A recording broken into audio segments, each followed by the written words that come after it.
ay Ousmane Sonko daal coono ma mënoo cee jóg moom walla yaa ji mënoo cee jóg parce que càmbar naa ko ci côté yëpp ak lu mënti am mënoo fexe ba nekk ci noflaay ci coono rek nga mën a doon nekk doom ndeysaan ko yërëm de neen dem nag yeneen ci jàmm bu baax am ngeen 2 minutes seen temps am ngeen walla yaa ji ba ci bopp suñ borom daal xam nga boo xamee ci histoire tuuti as lëf nga dellu ci ginnaaw nga gis ñeen yónni woon mission ñëpp ñu war koo dox ci àdduna soit war a teg aw askan ci yoon wala war leen a gëm loolu baax wala war leen a maam nekk ci mission daal gisoo kenn ku ci bosam yomb donc na la leer na ci mission nga nekk te wallaay agim la ngay mu sekk maccatiku ba mission bi nga nekk yomb gisuma ko chaque jour moom da nga gis ku la teg coona te ci ngay dëkk ba ilaa yu mi diin suñ borooma la tànn du sénégalais du sa bopp donc faaw rek nga ji mu nattoo natt bi te santee ko suñu borom te xam ne moom mënul woyof bref dossier Zassoura Fall bii nag nun dañ ciy sant yàlla ñun sénégalais yi waaw dañ ciy sant yàlla bër Zassoura bu génnee moo Kairé mën nañoo vanté woo une chose peut-être mooy à cause de ñoom maanaam bu Sénégal bu ay maanaam à cause de ñoom dinañ assainir espace public bi donc ci ñoom la sénégalais yu bëri di ragal a saagayti jomba def yenn yi jomba ñàkki teggin ci kaw espace public ndax à cause de Azura ak Kairé moom di ngeen xam ne justice su Sénégal bii nga xam ne si gouvernement wu bi Ousmane Sonko jiite moo ci nekk moom kenn dootu fi dagg ay saaga moom ci espace public bi waaye it ñu bëgg tamit peut-être mën na nekk le résultat de ce qui se passe en ce moment muy kenn dootu am lu ko métti ci justice ni muy doxee loolu lañ bëgg nag parce que ba fii ne nii may waxee yow nit ñaa ngi defi plainte patriotes yi ñu ngi defi plainte di déposer am ay dossier ci justice démb rek maa ngi ciy déglu gone gi dëkk Touba te nekk ci politique bi waaye sant Mbàkke gone bu ndaw gi rek waaye sëñ Cheikh Thioro Mbàkke waaye mën mi ñàkk may tegg gone googu de moom may jabar pour ngeen xam ko sama goro la de sëñ Cheikh Thioro Mbàkke li mu wax nag dafa jara taxaw seetlu justice wii am na waaye ndax maandu na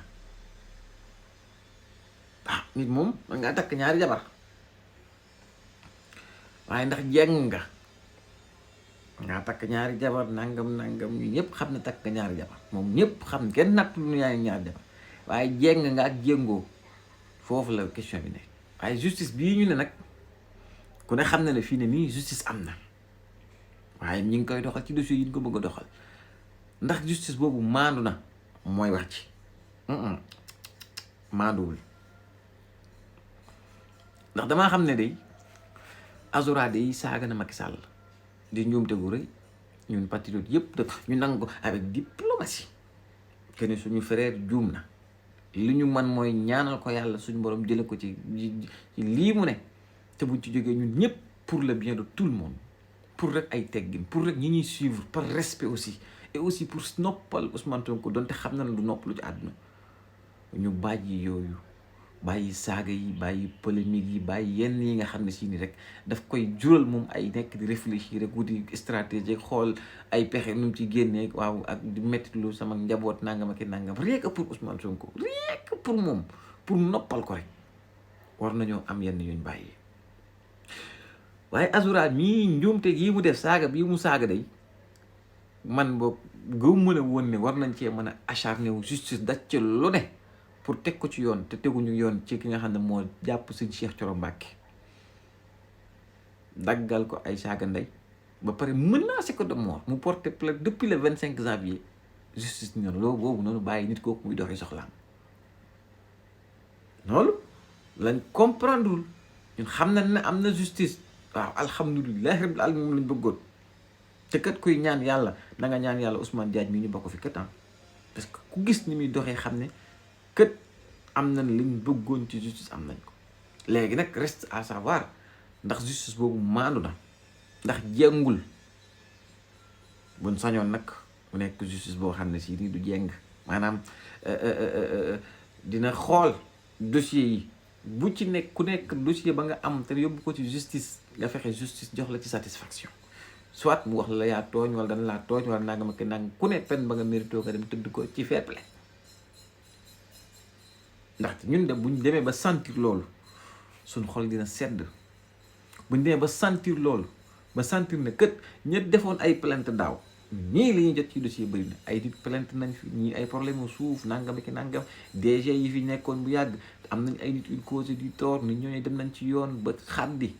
te yoon defu ci li ci war dañ bëgg nag di ko ñaan ministre de la justice procureur bi ak juge yi ma ne ngeen bàyyi xel ñooñu te xam ne ay citoyen leen comme Macky Sall ñii ngeen satisfaire ci dossier Azora bi ak Kairé bi ba tax ngeen